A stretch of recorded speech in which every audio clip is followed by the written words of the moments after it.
नमस्कार, मैं राणा यशवंत आपका स्वागत करता हूँ। 2016 का साल, महीना सितंबर का, हिंदुस्तान की फ़ोर्स स्पेशल कमांडोज़ उन्होंने एक ऑपरेशन ऑन किया पाकिस्तान के अंदर जाने का। पाकिस्तान के अंदर हमारी सेना गई, हमारे कमांडोज़ गए और वहाँ आतंकवादियों के कैंप को तबाह किया, आतंकवादियों को मारा और फिर लौट आए। सेना ने प्रेस कॉन्फ्रेंस करके कहा कि हाँ, ये ऑपरेशन पाकिस्तान के भीतर जाकर के पीओके में जाकर के हमने किया है। वो कमांडोज़ जो गए वो पैरा कमांडोज़ कहे जाते हैं, सेना कमांडोज़ हैं जिन पर हिंदुस्तान की फ़ौज भी नाज़ करती है। उन्हीं कमांडोज़ में से एक आज हमारे साथ हैं। ज़ाहिर है कि आज की बातचीत अमूमन जो बातचीत हमारी होती है उससे थोड़ी अलग होगी और ज़्यादा इंटरेस्टिंग होगी।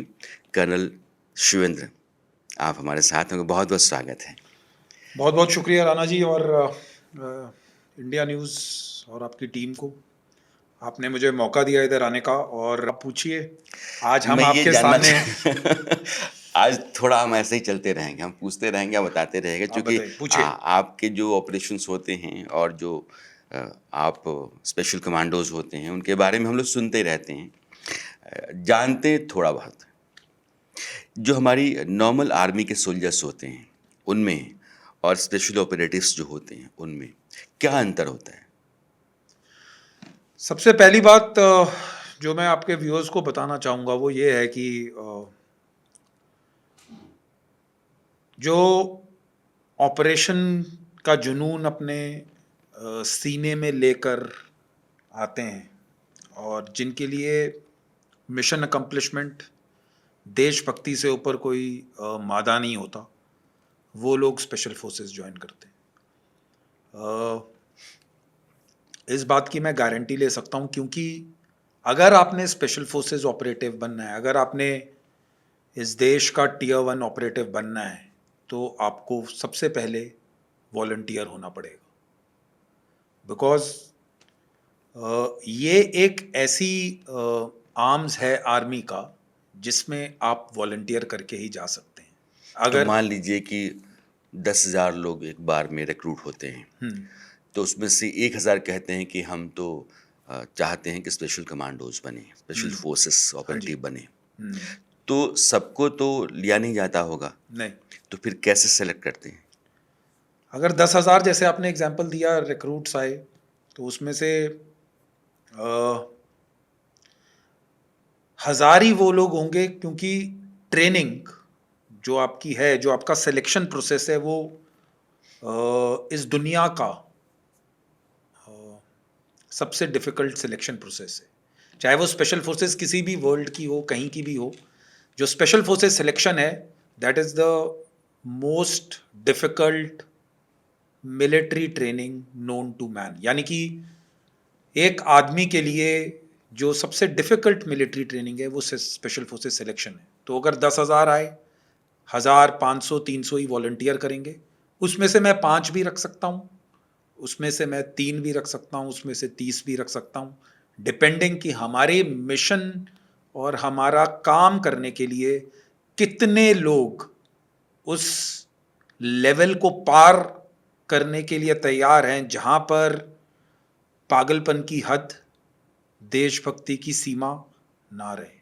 तो वो जो लेवल है, जहाँ आप कहें कि पागलपन की हद के पार है, देशभक्ति का वो चरम है, वो सीमा क्या होती है? कैसे होगा कि ये यही है, इसको सेलेक्ट करो? सबसे पहली बात है कि जो काम स्पेशल फोर्सेस करेगी और जिस कम नफरी से करेगी वो नॉर्मल आर्मी नहीं कर सकती। तो उसके लिए आपको एक बात तो क्लियर है कि आप चाहे एक्स्ट्रा पैसा दे दो, एक्स्ट्रा सहूलतें दे दो, वो वाले लोग जनरली स्पेशल फोर्सेस नहीं ज्वाइन करते। बिकॉज आपको हवाई जहाज से कूदना है, आपको अंडर वाटर डाइविंग करनी है, आपको बिना सोए 7 दिन रहना है। बिना सोए? 90 दिन की प्रोबेशन में 1 से 2 घंटे की नींद मिलेगी। 50 किलोमीटर भागना है, 100 किलोमीटर भागना है, 150 किलोमीटर भागना है, खाना कम है। मैंने कई इंटरव्यूज़ में, कई पॉडकास्ट में पहले भी समझाया है कि ह्यूमन बीइंग जो होता नहीं, है, एक मिनट में बताइए, ये प्रोबेशन का मतलब हुआ कि वो पीरियड जिसमें आपके सिलेक्शन जिसमें का सिलेक्शन प्रोसेस प्रोसेस, चलता है। जो प्रोबेशन, वो 3 महीने का सिलेक्शन प्रोसेस है जिसमें एक मतलब रॉ ये तय रिक्रूट को हुआ हम कि लोग सेलेक्ट ये करते हैं। 1000 लोग हैं, हम्म, इनको लाओ और इनकी ट्रेनिंग करो, इसमें से जो फाइनली रह जाएंगे हाँ, वो रह जाएंगे, वो बाकी तो स्पेशल फिर फोर्सेज में वो आएंगे। स्पेशल फोर्सेस में जाएंगे। हाँ जी। तो ये जो प्रोबेशन पीरियड है, इसमें से मान लो कि 100 लोगों को हमने प्रोबेशन में डाला, हम्म, तो कितने हो सकते हैं और कैसे क्या करके वो फिर फाइनली हुआ कि नहीं नहीं, he is the guy who should be selected? Okay. तो जो बेसिक रिक्वायरमेंट स्पेशल फोर्सेस की हैं, कि मैं आपको एग्जांपल दूंगा, जैसे अगर नॉर्मल फौज अपना 5 किलोमीटर रन अपने छोटे पिट्ठू के साथ 25 मिनट में एक्सीलेंट टाइम है, तो स्पेशल फोर्सेस का टाइम वो 23 या 22 मिनट पे रखा जाता है। तो फिजिकल स्टैंडर्ड्स, टेस्ट नॉर्मल फौज वाले हैं लेकिन स्टैंडर्ड्स उसके कम हैं, बिकॉज आपको ऐसे मिशंस करने हैं जहां पर आपको जल्दी से वो काम करना है, छोटी टुकड़ी में काम करना है, कम रिसोर्सेज के साथ काम करना है और फिर वापस आना है। सो जब आप वॉलंटियर करते हैं, ये सिर्फ एक फिजिकल एस्पेक्ट मैंने आपको बताया, देन आपको अपने शरीर की लिमिट, मेंटल लिमिट्स जो हैं उसके ऊपर काबू पाना है। सो अगर मैं आपको टास्क देता हूं नॉर्मल फौज में, अगर आपको मैंने 50 किलोमीटर का स्पीड मार्च दिया, आप वापस आए भागकर 20 केजी वेट अपने राइफल के साथ, तो उसके बाद आपके रिटर्न टेस्ट लिए जाते हैं उसी वक्त। तो थके हुए शरीर में दिमाग कितना काम करेगा, आपको स्ट्रेस के अंदर डाला जाता है।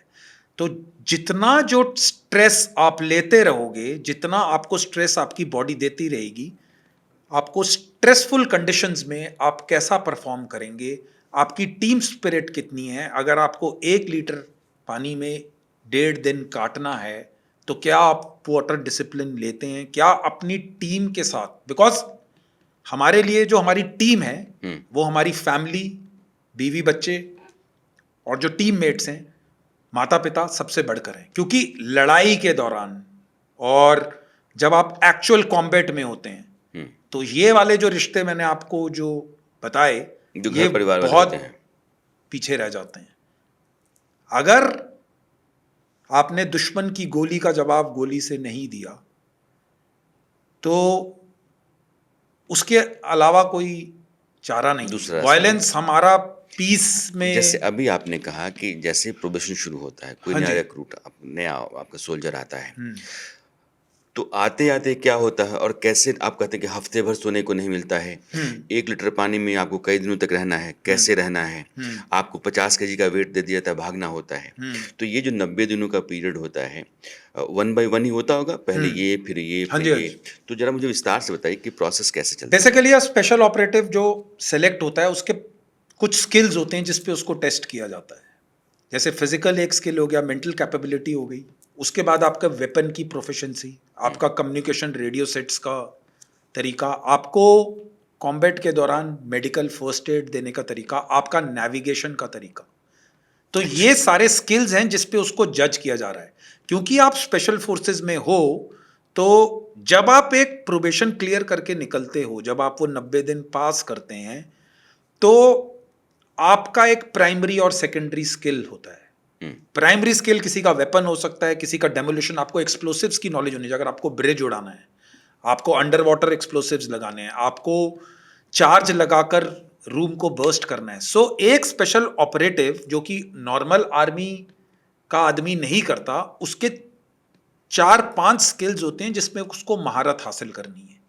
जब मैं इक्विपमेंट की बात करता हूं, जब मैं हथियार की बात करता हूं, तो उसको उस हथियार की इतनी नॉलेज होनी चाहिए और उसके पर इतना भरोसा होना चाहिए कि वो 90 दिन में, जैसे हम पहले दिन में जो प्रोबेशनर्स आते हैं, जो ट्रेनिंग करते हैं, उसको हम हथियार दे देते हैं। 24 घंटे इंटू 7 दिन इंटू वो 90 दिन, वो हथियार उससे अलग नहीं होता है 1 सेकंड के लिए भी। वो उसका बॉडी बनता है। मैं आपको एक एग्जांपल दे रहा हूं।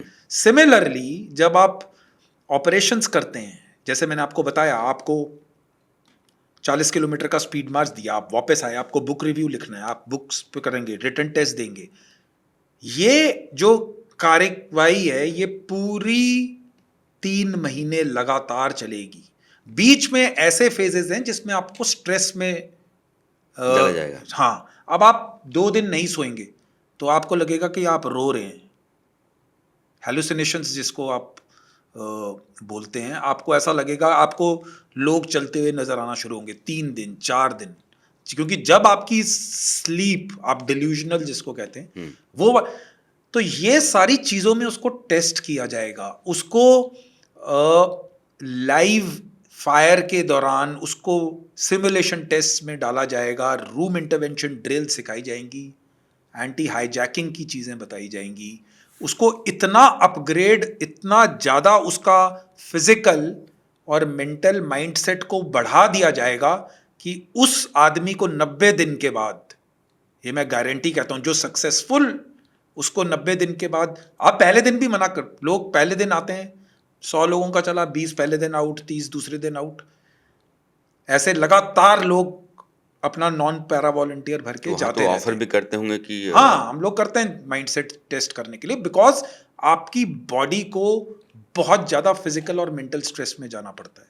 सो जब वो 90 दिन के बाद वो जो रॉ सोल्जर एक ट्रेंड ऑपरेटिव की तरह निकलता है, तो उस इंसान को ऐसा लगता है कि उससे बड़ा फाइटर, उससे बड़ा जांबाज इस दुनिया में कोई नहीं है, बिकॉज वो ऐसी चीजें कर लेता है जो नॉर्मल आदमी करता जो नहीं। ट्रेंड ऑपरेटिव आपका है वो क्या क्या कर सकता है? जैसे मैंने आपको स्किल्स का बताया, he is a demolition expert, explosives का एक्सपर्ट है, अंडर वाटर डाइविंग में एक्सपर्ट है, ये सब्सिक्वेंट स्किल्स हैं। कॉम्बैट फ्री फॉल, 25,000 फीट से कूद मारना, 40 किलोमीटर दुश्मन के एरिया में जाना। उसके बाद वेपन की प्रोफिशिएंसी, कम्युनिकेशन एक्सपर्ट, अगर उसको नेविगेशन करनी है जिसमें आपको स्टार्स और जो नॉर्मल मैप रीडिंग का स्किल होता है, तो उसकी प्रोफिशिएंसी लेवल आप बहुत बढ़ा देते हैं। लेकिन अभी भी वो आदमी तैयार नहीं हुआ है, ये उसका फर्स्ट फेज है। जो ट्रू ऑपरेटिव, जो एक असली स्पेशल फोर्सेस ऑपरेटिव, वो होता है जब वो पहली बार मिलिटेंट या आदमी को मारता है। क्योंकि जब तक आप टारगेट पे फायर कर रहे हैं, जब तक आप टारगेट फायर बैक नहीं कर रहा, तब तक उसका दिल खुला नहीं है। क्योंकि कोई भी अपने माँ के पेट से दिलेर पैदा नहीं होता, उसको बनाया जाता है पहले ट्रेनिंग से और फिर उसको एक्चुअल कॉम्बैट में डाल के। दैट इज वाई जो क्वेश्चन आता है कि स्पेशल फोर्सेस इतनी स्पेशल क्यों हैं, बेसिक ये करके उसके अंदर वो अल्फा मेल का चीज डाल दी जाती है। फिर वो अपनी टीम्स के साथ जहां पर भी वो डिप्लॉयड है, वहां पर तो एक्चुअल ये ऑपरेशंस करते हैं। कॉम्बैट की अपॉर्चुनिटी कैसे आती है, ऑपरेशन की अपॉर्चुनिटी कैसे काउंटर आती है? टेररिस्ट ऑपरेशंस, काउंटर जहां पर टेररिस्ट हर स्पेशल फोर्सेस डिप्लॉय होती है, छोटी टीम्स, ट्रुप्स, टीम्स, वहां पर स्पेशल फोर्सेस का वहां पर डालना बहुत ज़रूरी है। क्योंकि टिल द टाइम आपका बैरल, जो आपकी हथियार का बैरल है, वो गर्म ना रहे और आपने खून ना देखा हो, तब तक वो असली ऑपरेटिव नहीं बनता। बिकॉज ये सब जो चीज़ें हमने उसको सिखाई हैं, जब तक वो इसको एक्चुअल कॉम्बैट में, फायर में, आपके बडी को गोली लगी हुई है, उसके टांग पे गोली लगी है, अगर आप उसको इंट्रावीनस और आईवी सेट देकर उस फायर में आप नहीं बचा सकते, तब तक आप स्पेशल फोर्सेस ऑपरेटिव नहीं हो। अभी आपने कहा कि वो जो आपके गन्स होती हैं उनके ऑपरेशन में, नेविगेशन को समझने में, कम्युनिकेशन में वो मास्टर होता है। मान लीजिए कि एक कोई इलाका है, दुश्मन का इलाका है, वहाँ 15 लोगों की टीम को कहा गया कि आपको ऑपरेशन करना है। तो प्लान कौन करेगा, एग्जीक्यूशन कैसे होगा, प्रोसेस कैसे चलता है? देखिए, जो स्पेशल फोर्सेस का मैंडेट है, जो हमारे टास्क आते हैं, वो हाईएस्ट लेवल से आते हैं। Special forces normal routine operations में नहीं जाती, उसको एम्प्लॉय तब किया जाता है जब खबर पक्की है, हाई वैल्यू टारगेट्स हैं, जहां पर नॉर्मल आर्मी, बिकॉज आप उस इलाके में हैं जहां पर टेरेन थोड़ी डिफिकल्ट है, जहां पर नॉर्मल आर्मी वो कार्रवाई कर नहीं सकती, उस इलाके के लिए उसको दिया जाएगा। सो वो टास्क मिलता है, या तो कमांडिंग ऑफिसर को मिलेगा, वो नीचे अगर उसकी टीम वो उधर नहीं है तो उसकी टीम कमांडर्स होते हैं, नीचे टीम्स हैं, ट्रुप्स कमांडर है। So it's totally planned by the officers and executed. जो एग्जीक्यूशन होता है उसमें ऑफिसर लेड ऑपरेशन होगा, उसके जो नीचे होंगे उसमें आपके जेसीओज और एनसीओज जो हैं, स्क्वाड कमांडर्स एंड ऑल, वो सब होते हैं। तो वो सब मिलजुल के वो ऑपरेशन करते हैं। लेकिन जो मैंडेट आता है, जो टास्क आता है, वो हाईएस्ट लेवल से आता है, बिकॉज स्पेशल फोर्सेस को ये एक बहुत ही चुने हुए लोग हैं। आप इनको नॉर्मल रूटीन ऑपरेशंस में डालेंगे तो आप अपनी रिसोर्सेज वेस्ट कर रहे हैं, Waste बिकॉज बहुत पैसा लगता है, बहुत रिसोर्सेज प्रोवाइड की जाती हैं जब स्पेशल ऑपरेशंस लॉन्च होते हैं। सो इसका मतलब ये नहीं है कि लड़ाई नहीं है तो स्पेशल फोर्सेज आराम कर रही हैं। स्पेशल फोर्सेज कभी आराम नहीं करती, ये तो मैं क्या आपको करती बता हैं? सकता। जैसे मान लीजिए कि देश में सब कुछ ठीक चल रहा सिर्फ है, ठीक चल रहा है, हाँ जी। कहीं कोई दंगा फसाद नहीं है, कोई टेरर एक्टिविटी नहीं है, कुछ भी नहीं है। आदमी घर से निकला, दफ्तर को गया, कमा कर घर में आ गया। उस दौरान स्पेशल फोर्सेस क्या करती हैं? ट्रेनिंग, डिप्लॉयमेंट, वो ऑपरेशंस जो नॉर्मल पब्लिक आई में नहीं है। स्पेशल फोर्सेस कभी फ्री नहीं बैठती। उनका जो पिट्ठू और जिसको आप रक्सैक कहते हो, वो हमेशा बंधा रहता है। अगर आप उनको इधर नॉर्मल पीस स्टेशन में भी देखेंगे, पर हमेशा तैयारी की हालत में रहते हैं, बिकॉज जो पहली गोली निकलेगी, अगर वो दुश्मन को हर गोली अकाउंटेबल नहीं होगी, तो उस स्पेशल फोर्सेस ऑपरेटिव की लाइफ जो है, जो जिंदगी है, वो व्यर्थ है, लाइफ नहीं है। एक्यूरेसी कितनी होती है स्पेशल जो हमारे ऑपरेटिव्स होते हैं मारने की, जो वेपन है? We are train to kill. हम लोगों को एक्सट्रीम वायलेंस के लिए ट्रेन किया गया है। अगर आपको बॉर्डर मीट्स करनी है, फ्लैग मीट्स करनी है, तो उसमें स्पेशल फोर्सेस का कोई रोल नहीं है। जब आप मारने की ट्रेनिंग करते हैं तो आपकी ट्रेनिंग बहुत ही उम्दा होनी चाहिए, बहुत ही बेस्ट होनी चाहिए, बिकॉज ना आपका ओपोनेंट नॉर्मल होगा, वो भी उतनी ट्रेनिंग करके आया है, चाहे ना भी की हो, लेकिन अगर आपने उसको पहली गोली में नहीं ख़त्म किया, सो यू आर, यानी कि आप अपनी जान, अपने बडी की जान, जो कि उस वक्त हमें बचानी है, तो उस पे, बिकॉज इनकमिंग बुलेट जो होती है उसका राइट ऑफ वे होता है। और मेजॉरिटी ऑफ द टाइम जहाँ पर हम ऑपरेशंस करते हैं, अगर हम हिंदुस्तान में ऑपरेशंस कर रहे हैं, अपने JNK में ऑपरेशंस कर रहे हैं, aim is not to have collateral damage, civilians को बचाना, पॉजिटिव आइडेंटिफिकेशन ऑफ मिलिटेंट, हथियार नज़र आना चाहिए तभी वो मिलिटेंट है। अगर कोई मिलिटेंट हथियार छोड़ के ऐसे सिविलियन के सामने आता है, हमारे हाथ बंधे हुए हैं, बिकॉज किसी भी पॉइंट ऑफ टाइम में इट शुड नॉट हैपन कि सिविल कैजुअलिटी हो जाए। हमारा मैंडेट आर्मी का, स्पेशल फोर्सेस का, चाहे वो सेंट्रल आर्म पुलिस फोर्सेस हैं, चाहे किसी भी टाइप की सिक्योरिटी फोर्सेस हैं, सिविलियंस को हर्ट नहीं करना है। जब आप इतने सारे बंदिशों में ऑपरेशन करते हैं, तो आप लोगों को इतनी ट्रेनिंग होनी चाहिए कि वो गोली लेफ्ट राइट ना हो, जहाँ पर जानी है उधर ही जाए। स्पेशल जो ऑपरेटिव्स होते हैं नॉर्मली यूजुअली ये जो ऑपरेशंस होते हैं रात में होते हैं, तो night vision camera, thermal images, ये सारी चीज़ें तो आपके पास होती होंगी। रात में ऑपरेशंस कैसे होते हैं? क्योंकि आपको पता नहीं है कि हम उत्तर जा रहे हैं कि दक्षिण जा रहे हैं, जंगल है या फिर वो पहाड़ का इलाका है, तो उस ऑपरेशन में एहतियात क्या क्या बरतते हैं और कैसे ऑपरेशन सक्सेसफुल हो इसको इंश्योर करते हैं? देखिए, स्पेशल फोर्सेस का जो मैंडेट है, बिकॉज हम लोग वो वाले ऑपरेशंस कर रहे हैं जो कि बहुत ही डिफिकल्ट ऑपरेशंस हैं, तो हमें जितनी इंफॉर्मेशन और इंटेलिजेंस, जिसको आप कह सकते हैं एक्शनेबल इंटेलिजेंस, प्रोवाइड की जाती है। हमें जनरली मालूम होता है कि हम किस इलाके में जाने वाले हैं। अगर हमें पहाड़ी वाले इलाके में जाना है ऑपरेशंस करने के लिए, तो आप ये मत सोचिए कि किसी टुकड़ी को, मैं एग्जांपल देता हूँ, देश के किसी कोने से उठाकर लेकर जाएंगे। ऑलरेडी यूनिट्स डिप्लॉयड होती हैं। अगर पहाड़ी वाले इलाके में जाना है, सपोज JNK को मान के चलते हैं, तो वहाँ पर यूनिट्स डिप्लॉयड रहती हैं, ठीक है। लेकिन ये नहीं है कि जो यूनिट्स नीचे बैठी हैं उनका उधर अचानक, कई बार अगर हमें, यानी गवर्नमेंट या फिर आर्मी को ऐसा लगता है कि थ्रेट लेवल्स आर मोर और न्यू यूनिट्स इंडक्ट करनी पड़ेंगी, तो हम लोग को इंडक्ट करते हैं। पर जनरली हमें अपना एरिया ऑफ ऑपरेशंस मालूम होता है। अगर पहाड़ों में जाना है, अगर हम बर्फ वाले एरिया में कर रहे हैं, ऑब्वियसली हमारे पास बर्फ का सामान होगा, तो वो हमारे पास हमेशा तैयार रहता है। तो जो स्पेशल फोर्सेस का जो सिस्टम है इक्विपमेंट का, जिसको मैं कहूँगा बुफे सिस्टम है, बुफे लगा हुआ है, आपको जो उठाना है उठा लो। जैसे कोई बर्फीला इलाका है, चोटियों का है, हाँ जी, अब वहाँ अगर आप हो, स्पेशल ऑपरेटिव्स हैं, तो वहाँ जो क्लाइमेट है उसको सस्टेन कैसे कर सकते हैं? या फिर कोई दलदली इलाका है तो कितनी देर तक पोजीशन लेकर के रह सकता है?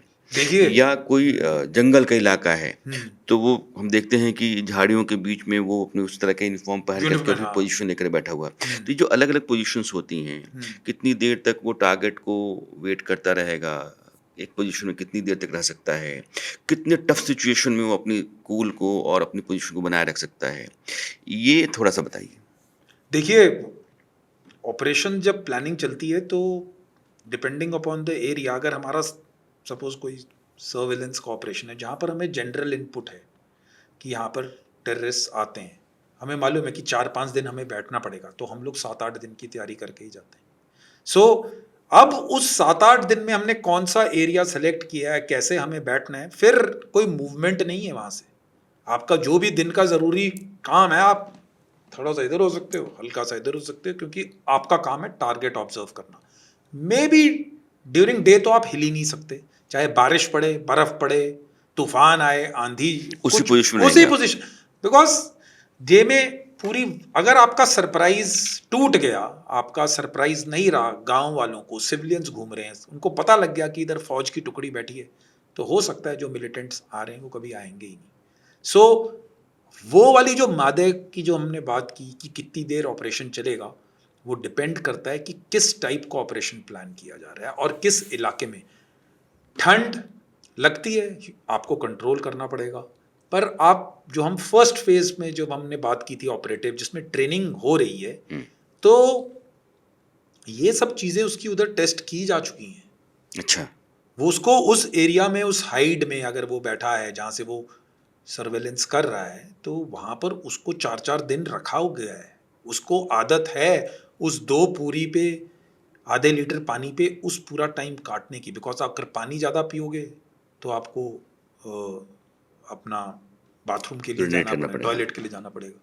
सो वो सब फिगर्ड है। जब आदमी उस टाइप की ऑपरेशंस करता है और जब वो वापस आता है, तब आप ये जब मैंने बोला था कि दिमाग की जो लिमिट्स हैं, वो आपकी, ज़रूरी नहीं है कि आप अपनी लिमिट्स को टेस्ट जब किया जाता है, वो प्रोबेशन में ही उसका उस टाइम पे किया जाता है, और वो उस चीज़ के लिए वॉलंटियर हैं। जो नॉन वॉलंटियर्स होते हैं वो छोड़ देते हैं। तो उसको मालूम है कि मेरे को 7 दिन बिना इतने से चने या फिर पूरी पे या फिर किसी पे मुझे कोई गर्म चीज़ नहीं मिलेगी, मैं आग नहीं लगा सकता। वो उसको सब वो प्लान उसको, उसकी ट्रेनिंग में वो लेकर आया है। तो उसके लिए हिलना, लेफ्ट राइट जाना, फ़ोन पे बात करना, घर में सब ठीक ठाक चल रहा है, वो सब मायने नहीं रखता।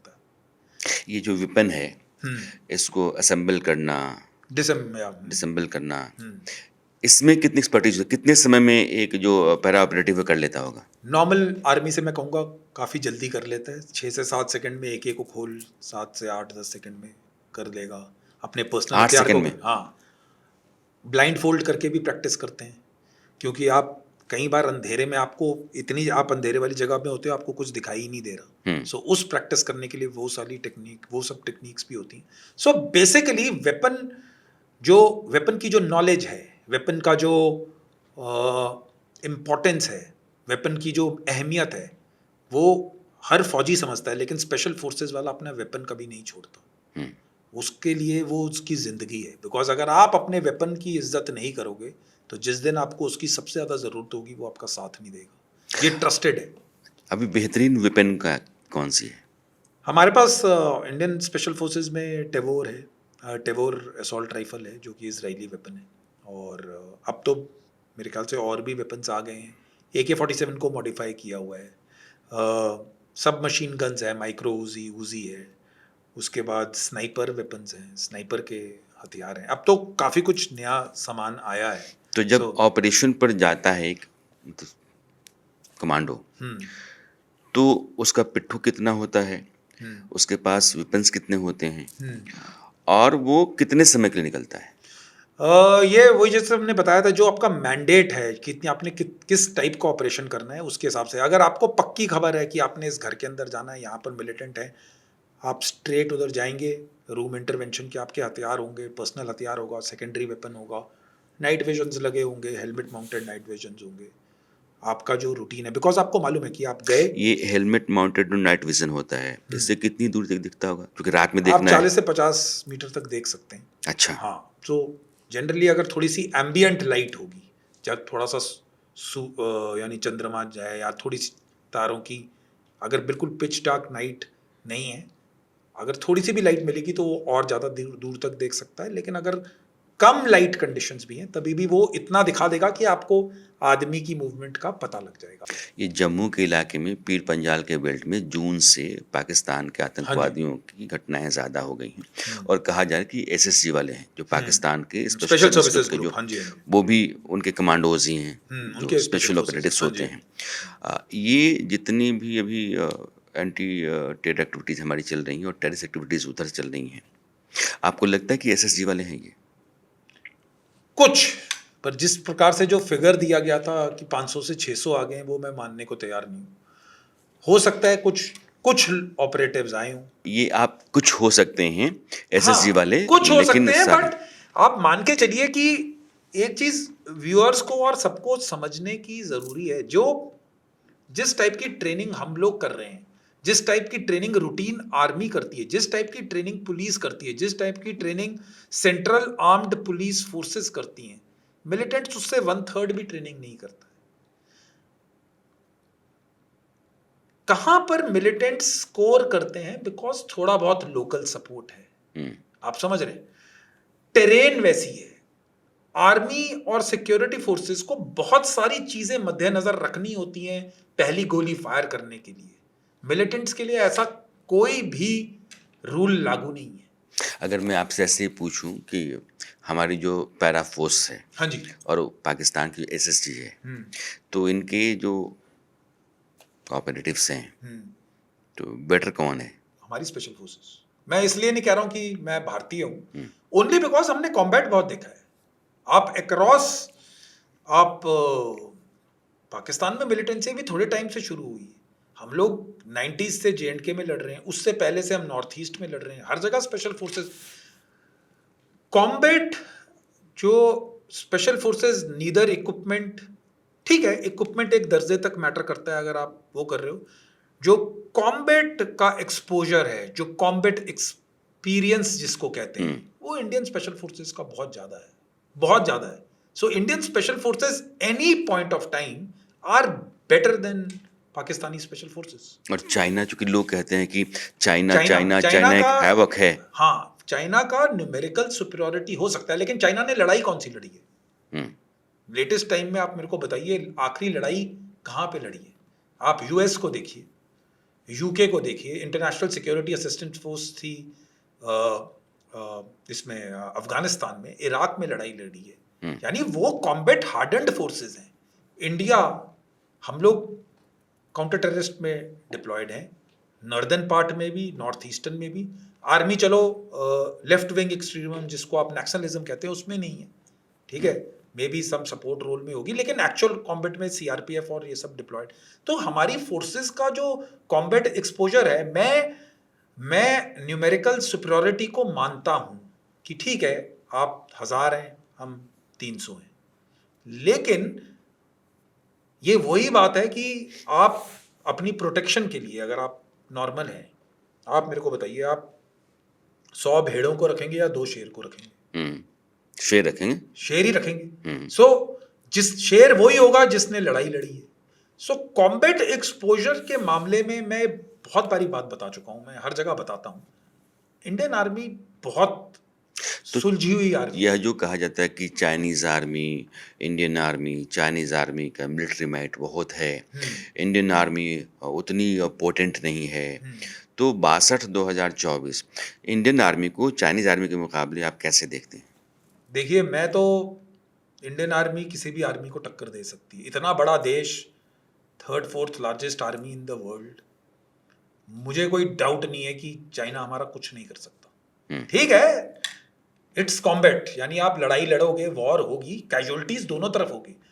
आप खुद देखिए, आपको मैं लिविंग एग्जांपल्स देता हूँ, छोटी छोटी कंट्रीज यूक्रेन की वॉर को कहते थे कि 10 दिन में खत्म होगा कैंपेन, आज 2.5 साल हो गए वो कैंपेन चलता हुआ। हम्म, आप समझ रहे हैं, छोटी कंट्री है, उसको चलो ठीक है नाटो सपोर्ट करता है, हमारा इतना बड़ा देश को आप कैसे मान सकते हो कि चाइना जस्ट यानी इंडियन आर्मी को खत्म करके आ गए, यानी फोर्सेस को, इंडियन आर्म्ड फोर्सेस को।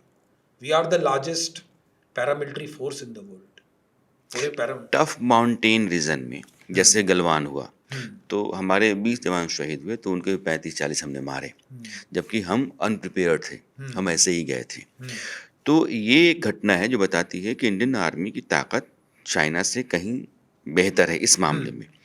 क्योंकि अलग अलग फ्रंट हम चाइना के साथ खुले रहते हैं, उस फ्रंट पे इंडियन आर्मी को लोग कहते हैं कि इंडियन आर्मी थोड़ा पीछे हो जाती है, चाइना थोड़ा अग्रेसिव हो जाता है, हमने थोड़े अपने इलाके जो है वो छोड़ दिए हैं। नहीं, ये 10 तरह की बातें पॉलिटिशियंस कहते रहते हैं, चलती रहती हैं। नहीं, मुझे नहीं मालूम है कि जहाँ तक मेरी सर्विस मैंने देखी है, क्योंकि पोस्ट गलवान हम लोग भी डिप्लॉय हुए थे, कोई इंच ऑफ लैंड कहीं से गया नहीं है। Forces are deployed and Indian Army कहीं लैंड छोड़ने का कोई कोई सवाल नहीं उठता है। ये मिसनॉमर्स हैं वर्ल्ड में कि हमारा लैंड चला गया, जो पहले की जैसी पोजीशंस हैं वैसे ही। हमारे यहाँ जो खून खराबा हो जाता है, जैसे जम्मू कश्मीर में ही हाँ जी, हाँ जी। तीर्थ यात्रियों की बस आ रही है, आपने गोलियां चला दी, कहीं कोई आदमी जा रहा है, आपने उसको टारगेट कर लिया, तो फिर हम उसका बदला लेते हैं या फिर ऐसे ही रहता है? नहीं नहीं, बदला लिया जाता है, खून का बदला खून ही है।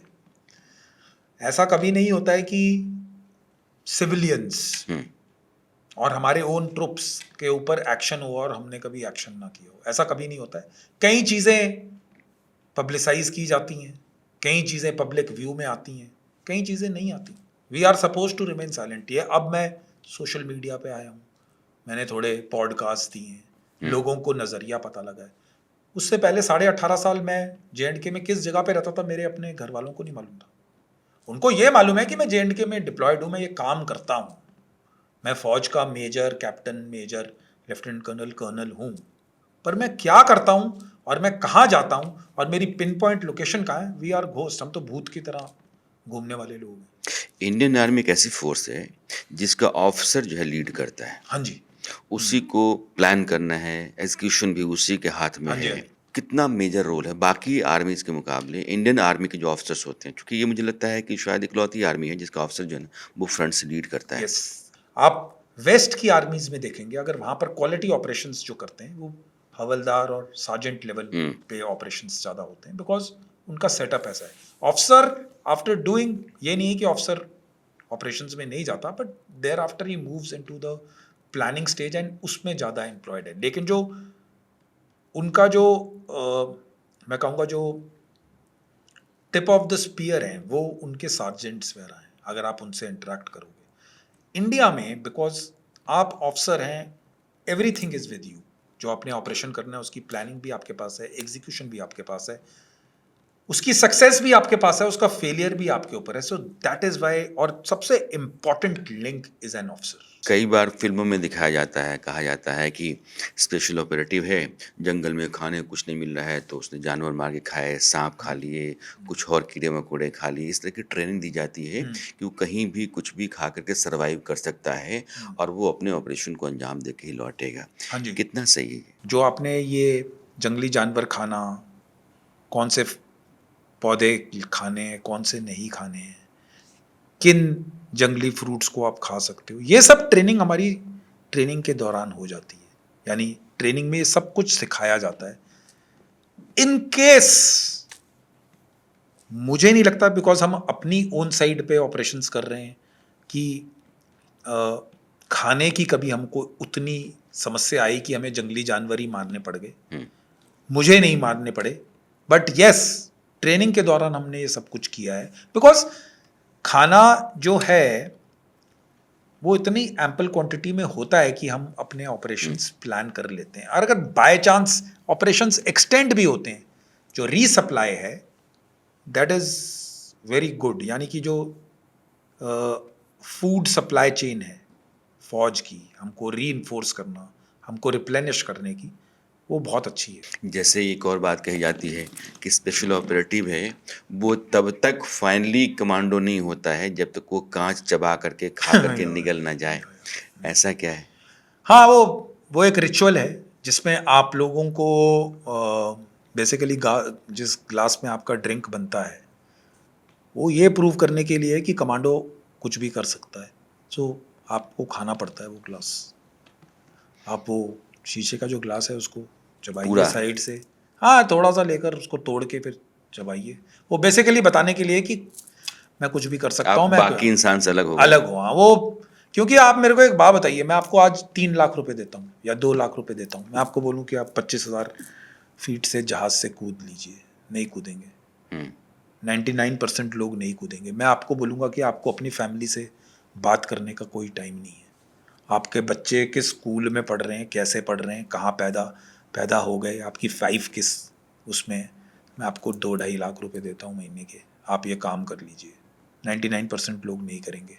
मैं आपको बोलूँगा कि ये सामने मिलिटेंट बैठा है, आपको इसको घर के अंदर घुसना है। सिविलियन को कुछ नहीं होना चाहिए, लेकिन आपकी गोली मिलिटेंट को लगनी चाहिए, आपके ऊपर फायर आएगा। मैं आपको 2 लाख रुपए देता हूँ, आप कर लीजिए। 99% लोग नहीं करेंगे। मैं आपको ये बोलूँगा कि आपकी छुट्टी मिल सकती है, नहीं भी मिल सकती। आपने 16,000 पे भी ऑपरेशन करना है, आपने बर्फ़ भी देखनी है, आपने 50 डिग्री के रेगिस्तान में भी काम करना है। मैं आपको 2-2.5 लाख रुपए दे देता हूँ, आप ये कर लीजिए। 99% लोग ये भी नहीं करेंगे। सो जब ये आदमी इतना कुछ कर रहा है तो उसके अंदर नॉर्मल आदमी जब वो देखता है तो उसके अंदर वो जज्बा हमेशा ज़्यादा, उसको मालूम है कि मैं क्या चीज़ हूँ, मेरे को किस ट्रेनिंग से गुजरा हूँ, कैसे मैं बन चुका हूँ। सो ग्लास खाना, कुत्ता खा लेना, बंदर खा लेना, उसके लिए कोई ज़्यादा मैटर नहीं करता है उस टाइम पे। हमारे यहाँ कई स्पेशल फोर्सेस हैं, हाँ जैसे जी, आर्मी की हाँ है, जी, हाँ जी। वैसे ही एयरफोर्स की भी एयरफोर्स की गरुड़ गरुड़ है, या मार्कोस है नेवी मार्कोस के है हैं। नेवी के। हाँ जी। तो इनका कोई ज्वाइंट कोई फोर्स होती है कि नहीं होती है? यस, जॉइंटनेस का कंसेप्ट जो जॉइंट डॉक्ट्रीन है, अभी 3-4 साल पहले जॉइंटनेस हो गई है। सो वो सीडीएस के आने के हाँ, बाद। सीडीएस के आने के बाद आप armed forces special operations division है जिसमें तीनों को एक ही अम्ब्रेला के अंदर रखा गया है।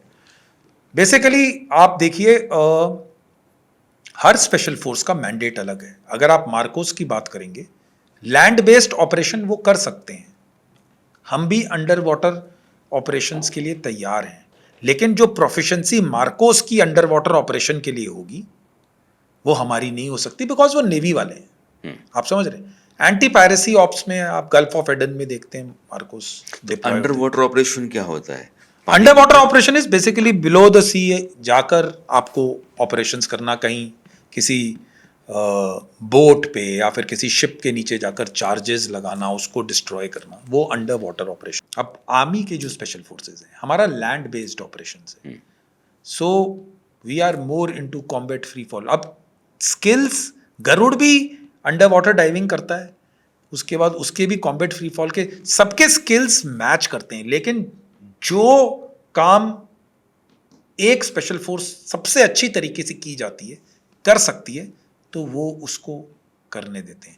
जब आप तीनों फोर्सेस को एक ही ऑर्गेनाइजेशन के अंदर रखते हो तो तीनों फोर्सेस अपनी जो बेस्ट प्रैक्टिसेस हैं उनको सीखती है, वो उससे सीखता है, वो उससे सीखता है। इंडियन सिनेरियो में गरुड़ अभी नई बनी है, मार्कोस उससे थोड़ी सी पुरानी है।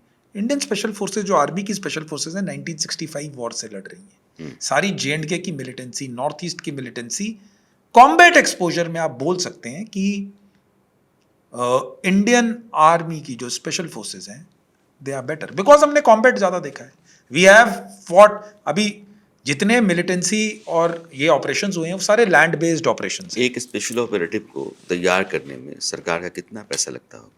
बहुत पैसा लगता होगा, मैं ऐसे बता नहीं सकता। देखिए, आपने उसको ट्रेनिंग करवानी है, अलग अलग जगह टेरेन पे भेजना है, आपने उसको बेस्ट ऑफ हथियार, बेस्ट ऑफ इक्विपमेंट देना है, आपने उसको 25,000 फीट से कुदाना है। अगर आपको जहाज़ को भी उस हाइट पे उड़ाना है तो जहाज़ की सॉटी, अब वो यानी उस पर ही कितना पैसा खर्च हो रहा है, डिफरेंट टाइप ऑफ एयरक्राफ्ट से कराना है, डिफरेंट टाइप ऑफ सिनेरियोज में देना है, बेस्ट ऑफ गाड़ियाँ देनी है। अगर normal radio set suppose 1 lakh का है तो हमारे पास 4 लाख वाला होगा, मैं एग्जाम्पल दे रहा हूँ।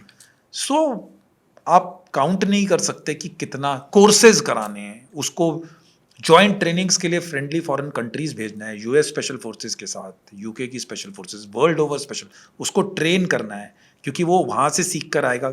सो कांस्टेंट आप उसको डिप्लॉयमेंट तो में वर्ल्ड रखें। में जो बेस्ट स्पेशल फोर्स है आपके लिहाज से कौन सी है वो? मेरे हिसाब से special air service, UK Britain की वाली जो, ब्रिटेन की जो है स्पेशल एयर एयरफोर्स वाली, सर्विस और special boat service are the, मेरे हिसाब से मतलब ओल्डेस्ट एंड द उनकी बेस्ट। Air force and navy. हाँ, उनकी आर्मी वाले को स्पेशल एयर सर्विस कहते हैं, उनकी नेवी वाले को स्पेशल बोट सर्विस कहते हैं। I think so they are very good. अच्छा, हाँ जी, मतलब यूएस के स्पेशल फोर्स भी अच्छे हैं।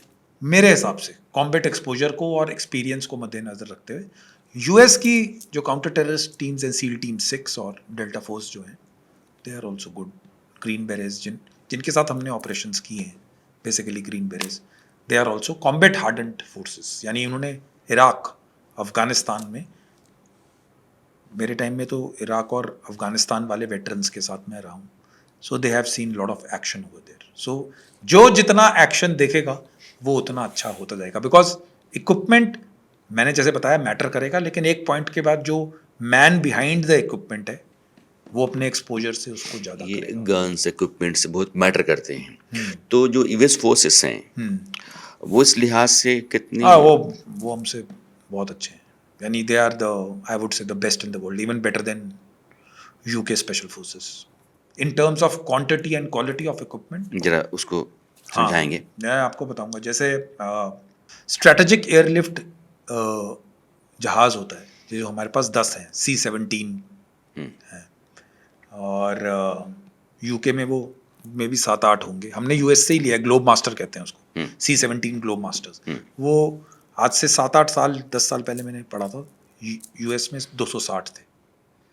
तो आप समझ रहे हैं, जिसका आप ये सोचिए कि जो फोर्स सारी लड़ाइयाँ ही अपने देश से बाहर लड़ रही है, चाहे वो इराक है, अफगानिस्तान है, कहीं पर भी वो जो जो फोर्स अपने देश को छोड़कर इतनी दूर जाके लड़ाई लड़ रही है, उसका मिलिट्री माइट कितना होगा। ऑब्वियसली जब आपका उस टाइप का इक्विपमेंट है आपका, और मैं, उनके पास ऐसा क्या क्या है जो मतलब दूसरे देशों वेपन के पास नहीं है? Ammunition equipment is 100 times better there.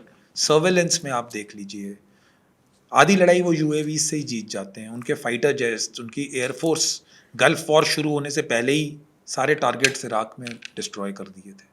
जब तक ग्राउंड फोर्सेस पहुंचे उससे पहले ही उन्होंने, जो गल्फ वॉर 1 थी 91 की, सो उन्होंने 1 लाख सॉटीज पहले ही मार के उनको सारे ब्रिजेस सब कुछ, तो जो ग्राउंड फोर्सेस गई उन्होंने तो फिर, जैसे उसामा बिन लादेन का ऑपरेशन था, हाँ जी, ऑपरेशन अब वो स्पीयर। पाकिस्तान के भीतर ही एबटाबाद में जाकर के उनकी फोर्सेस ने मार भी दिया, निकल भी आए, हाँ पाकिस्तान को पता तक नहीं चला। जी, तो ये सब कैसे प्लान करते होंगे वो?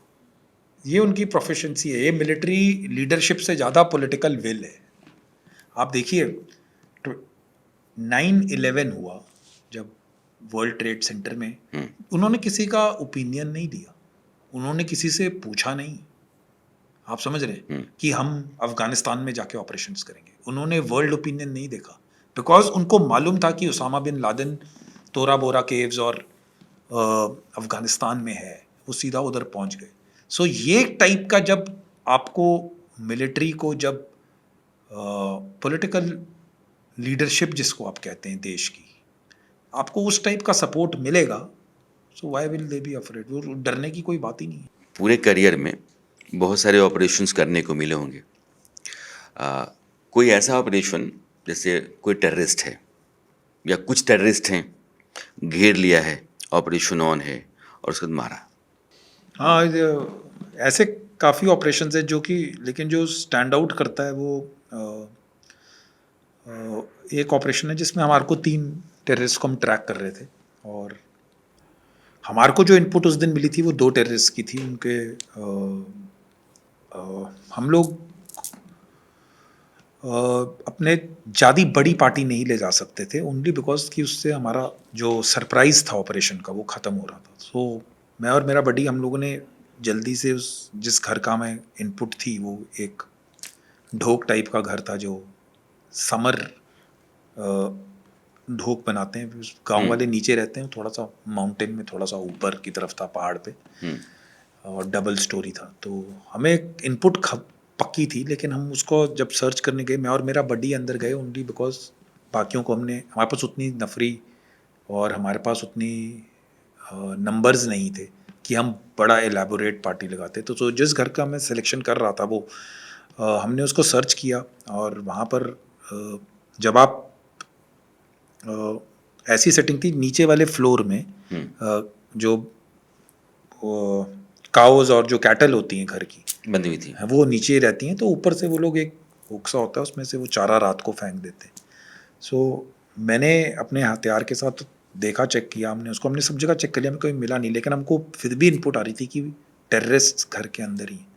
तो मैंने उसके नीचे देखा, उसमें एक बोरी सी पड़ी थी, तो मैंने उसके अपने बैरल के थ्रू उसको ऐसे दबाया, मैंने सोचा ठीक है ये भी खाली है। मैं जैसे ही पीछे मुड़ा, कई बार हमें लगता है कि, तो जितना दूर आप बैठे हैं उतनी दूर मिलिटेंट ने AK-47 से मेरे ऊपर फायर किया था, पूरे 30 गोलियाँ।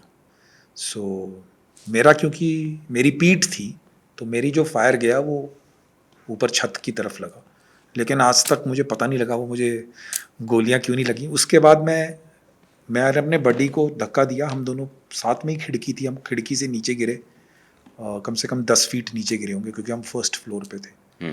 नीचे गिरे, उतनी देर में मिलिटेंट्स ने 2 ग्रेनेड लॉब किए, वो मेरी टांग में अभी भी उसके स्प्लिंटर, जो छर्रे इसको आप बोलते, वो लगे हुए हैं। और फिर एक ने भागने की कोशिश की, 2 थे वहाँ पर जो उसी से बाहर निकले।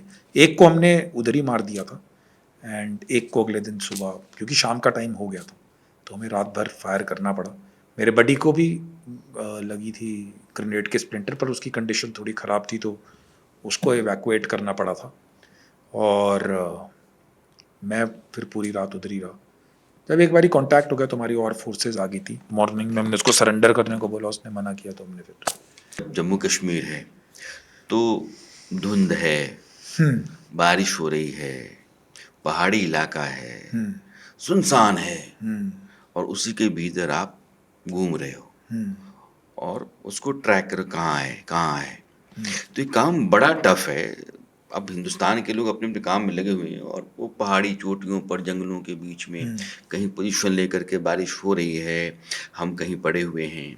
ये टफ ऑपरेशंस होते हैं, लेकिन इन ऑपरेशंस को एग्जीक्यूट करने में कितनी दिक्कतें आती हैं पहाड़ी इलाकों में, या फिर उस तरह जम्मू कश्मीर के जो टेरेन है, तो दिक्कतें आती हैं, चैलेंजेस क्या होते हैं?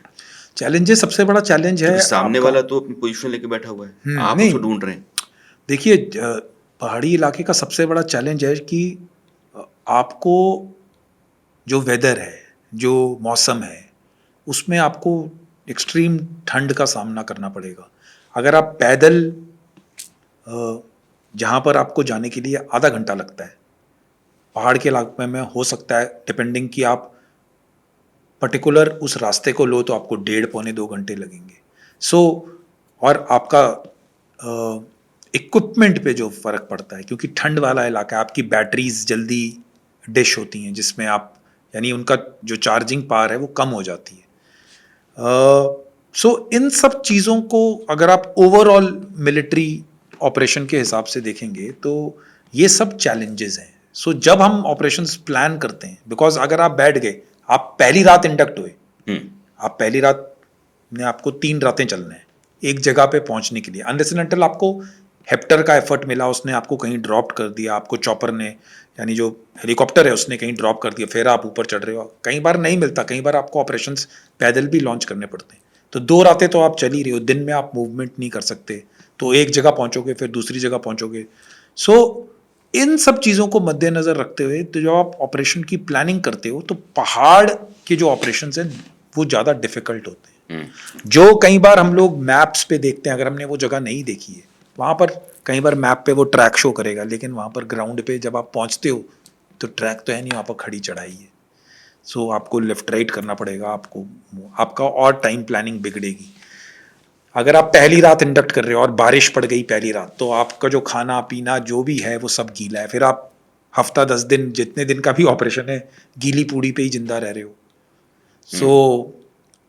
ऑपरेशंस आर डिफिकल्ट, यानी सिंपल ऑपरेशंस नहीं होते। और जैसा हमें लगता है, जैसे बॉलीवुड में दिखाया जाता है कि आप गए मिलिटेंट मारे वापस, ऐसा नहीं होता। 100 ऑपरेशन, 3 महीने, 4 महीने, हर रात को ऑपरेशन, एवरी नाइट। आपकी बायोलॉजिकल जो साइकिल है, जो आपकी सोने, रात को आप सो नहीं सकते। अगर आपको रात को 11 बजे खबर आ गई, ऑपरेशन आप चाहे सुबह के 5 बजे लॉन्च करो, आपकी पूरी रात आप सो नहीं सकते। प्लानिंग्स चलती हैं, रिहर्सल्स, डिटेल्स, इधर जाएंगे, इसे करेंगे, इसको इधर लगाएंगे, इधर पार्टीज लगेंगे। सो आप सो नहीं सकते। आप वो करके आए सुबह 10-11 बजे तक, आप 1 घंटा आधा घंटा लेटते हो, आपको दोपहर को 2 बजे फिर खबर आ जाएगी कि उधर मिलिटेंट है, आप फिर निकल जाते हो। सो वो जो लाइफ है, वो जो कंटिन्यूस ऑपरेशंस में लेने वाली लाइफ है। कोई आप अपने कैंप से बाहर, ये नहीं है कि चलो आज मैं फ्रेश होकर आता हूँ, मॉल घूमने चला गया, वो सब चीज़ें ये नहीं है। सिनेमा देखने नहीं का, नहीं, मॉल घूमने का, हाँ, आपके कभी पास कभी आपके लैपटॉप में आप पेन ड्राइव में पिक्चरें लाकर देख सकते हो, पर आप J&K जैसी जगह में एक सिनेमा हॉल ही नहीं है, आप कहाँ जाएंगे? आप अपनी COP में बैठे हो, तो अलूफनेस, फैमिली से दूर, मौसम खराब। तो नॉर्मल लाइफ कब नसीब होती है? नॉर्मल लाइफ तो आप छुट्टी वुट्टी में आओगे तब आपको नसीब होगी, तब उससे नसीब हाँ होती तभी आपको होगी। अब वो छुट्टी 3 महीने बाद मिले, जनरली फौज कोशिश करती है कि हर को 3 महीने बाद ऐसी जगहों से छुट्टी मिल जाए, इंश्योर भी करती है, बट समटाइम्स आपको मालूम है, क्योंकि फौज की नौकरी है, ऊपर नीच हो सकती है। सो कभी कोई ऐसा ऑपरेशन जो हमारी नेबर कंट्री हैं, दोनों दुश्मन हैं, चाइना एंड पाकिस्तान, कि अगर हम यहाँ से जा कर के और इसको कट ऑफ कर दें तो ये पूरा इलाका जो है या चाइना के वो अगेंस्ट हमारा हम हो लोगों ने प्लान किया था। जगह मैं आपको नहीं बता सकता ऑब्वियसली, बिकॉज सिक्योरिटी रीजंस के लिए। अच्छा, लेकिन अगर हम वो ऑपरेशन, उसके लिए हम 8-10 लोग ही थे, लेकिन अगर वो ऑपरेशन सक्सेसफुल होता तो 10 लोग एक पूरी आर्मी को चैलेंज करने के बराबर थे। बिकॉज आप एक स्ट्रैटेजिक एरिया को कट कर रहे थे, जहाँ पर से दुश्मन और का उठना बहुत मुश्किल था। अच्छा। एक रात का ऑपरेशन किया, एरिया को पकड़ा, मेन फोर्सेस के साथ लिंकअप किया, वापस आने के चांसेस कम थे ऑब्वियसली, यानी आपकी जान जा सकती है, ये 99.9% आप वापस आओ ना आओ, कोई गारंटी नहीं थी। तो सक्सेसफुल क्यों नहीं हो पाया? वो ऑपरेशन हायर लेवल पे लॉन्च नहीं हुआ कभी। हमने प्लानिंग कर ली थी, सब कुछ हुआ था, उसका एग्जीक्यूशन नहीं हुआ, बिकॉज वो फिर होता, यानी प्रिपरेशंस हो गई, रिहर्सल्स सब कुछ कर लिया था हमने, एरिया सेलेक्ट कर लिया था। If India would have gone to war with China तो शायद वो एग्जीक्यूट हो जाता। किस्मत वाले होते वो लोग, अगर हमें वो ऑपरेशन करने का मौका मिलता। मैं तो बोलता हूँ अगर किस्मत होती, अगर जान भी चली जाती तो एटलीस्ट गर्व होता कि देश के लिए कुछ करके गए। जान की फिक्र बिल्कुल नहीं होती। नहीं, जान मुझे नहीं लगता कि किसी भी फौजी, किसी भी देशभक्त, चाहे वो सिक्योरिटी फोर्सेस, जान की फिक्र जब तक पहला राउंड फायर नहीं होता तब तक थोड़ी बहुत होती होगी, लेकिन उसके बाद नहीं होती। जो पीओके है, हाँ जी, मैं देखता हूँ कि पाकिस्तान का आर्मी चीफ आ जाता है पीओके में, वहाँ का पॉलिटिशियन आ जाता है, पीएम आ जाता है, और वहीं से ललकारने लगता है ये इंडिया में ऐसा कर देंगे, वैसा कर देंगे। ये जो पाकिस्तानी आर्मी है, इन प्रोसेस में मान जानना चाहता हूँ, और इंडियन आर्मी है, दोनों में क्या फ़र्क है? दोनों कंपेरेबल फोर्सेस नहीं है, हाँ। इनकम्पेरेबल है मेरे हिसाब से। यानी कि आप किसी टाइम पे थ्रेट थी, ठीक है, लेकिन अब मेरे ख्याल से अगर कोई हमको चैलेंज कर सकता है, हमारी आर्मी और आर्म्ड फोर्सेस को, और इन सब को मद्देनज़र रखते हुए चाइना को हमें थोड़ा थ्रेट मानना चाहिए। Pakistan is not a threat, कभी भी था नहीं, बीच में थोड़ा सा ऊपर नीचे हुआ है, बट ठीक है, न्यूक्लियर स्टेट है, हम बोल सकते हैं हमारे पास उनके साथ न्यूक्लियर वेपन ज़्यादा है। आप आर्ग्यूमेंट के लिए, डिबेट के लिए आप कुछ भी, यानी आप चला सकते हो, but as personally as Indian army and Pakistan army, और पाकिस्तान का हाल और लीडरशिप और ये सब देखकर आई डोंट थिंक सो कि पाकिस्तान का कोई चांस है, एटलीस्ट इंडियन आर्मी और आर्म्ड फोर्सेस के अगेंस्ट तो नहीं है। जी, इंडिया में जो लीडरशिप चेंज हुआ तो बहुत सारे आर्मी पर्सनल ऑफिसर्स कहते रहते हैं कि बड़ा फ़र्क पड़ा, एक खुलापन मिला, आप ऑन द ग्राउंड जो भी डिसीजन लेना है ले सकते हो। इस तरह से आपने कभी महसूस किया? जो आर्मी है और जो मिलिट्री पावर है, वो एक वन ऑफ द मीन्स है देश के नेशनल ऑब्जेक्टिव्स अचीव करने का। ठीक है, जितनी आपकी सरकार स्टेबल है और बोल्ड डिसीजंस लेगी, आर्मी उससे 2 गुना ज़्यादा ही काम करेगी। आर्मी ने कभी लड़ाई के लिए ना नहीं की है। For that matter armed forces, आप paramilitary forces, central arm police forces को ले लीजिए, जहाँ पर बोलते हैं वहाँ, जहाँ पर रिक्वायरमेंट है वहाँ पर जाएगी, because the government in the centre is stable. एक विजन है, एक, जब आप लगातार 10 साल से सरकार चला रहे हैं, सो एक स्टेबिलिटी मिलती है कि ये विजन है, इसको इस दिशा में लेकर जाना है, तो काम करेंगे। कर्नल शिवेंद्र, बड़ा दिलचस्प लगा। मुझे लगता है कि ये सिलसिला जो है ना, आगे भी हम आपके साथ जारी रखेंगे। हाँ जी। बहुत सारे इश्यूज होते हैं जिनके बारे में देश का आम आदमी जानना चाहता है। हाँ जी। जो स्पेशल फोर्सेस ऑपरेटिव्स होते हैं उनके बारे में जानकारी कम होती है। मैं जानता हूँ कि उसमें नेशनल इंटरेस्ट भी है, तो नेशनल इंटरेस्ट जहाँ जोखिम में ना आए वहाँ तक तो बात की जा सकती है, तो लाजमी है कि वहाँ तक हम बात करेंगे। और आज आपके साथ बातचीत करके बहुत मज़ा आया, और मुझे लगता है कि बातों बातों में आपको पसंद आता है, और अपनी पसंद को लेकर के, अपनी राय को लेकर के, अपनी सलाह को लेकर के आप हमें ज़रूर बताया कीजिए। तो आज बातों बातों में यहीं तक, खबरों का सिलसिला जारी है, आप बने रहिए हमारे साथ। नमस्कार, आपका बहुत बहुत शुक्रिया। Thank you, thanks a ton, बहुत बहुत शुक्रिया इंडिया न्यूज़ का, आपका राणा साहब। मैं महादेव आपको और ऊंचाइयों पे और नहीं आप नहीं, अच्छी न्यूज़ लेकर जाएं। आप लोग नाज हैं देश का, और पहली बार है कि इस तरह से किसी स्पेशल फोर्स के ऑपरेटिव से बात करने का मौका मिलता है। हिंदुस्तान के लोग सुनते हैं तो उनको भी थोड़ा सा अच्छा लगता है हाँ कि जी, मेरी फोर्स कैसी है, कितनी एफिशिएंट है और कितनी मजबूत है। बहुत बहुत शुक्रिया। बहुत बहुत शुक्रिया, थैंक यू।